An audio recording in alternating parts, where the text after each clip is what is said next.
how to install Shopify app on laptop. So if you want to install Shopify app on your laptop, then what you need to do is first you just need to open up your browser. So I'm here with my Chrome browser. Once you open up your browser, you just need to simply search for Shopify. Once you've searched, here you will have www.shopify.com, right? So simply go for the first search. And once you've searched, now make sure to log into your account or just enter your credentials and log in. And then you need to go for the upper right, which has that three dots icon, and here you will have an option of save and share.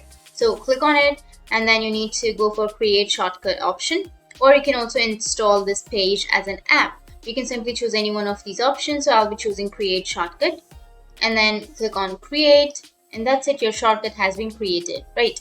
So now what you can do is you just need to remove this, and here you can see that you will have your shortcut of your Shopify. So that's how you can create your shortcut, or that's how you can install Shopify app on your laptop, because we don't have the app on our Microsoft Store, or we can't install it by any other way. So that's it, and if you have any questions, feel free to comment below. Thanks for watching.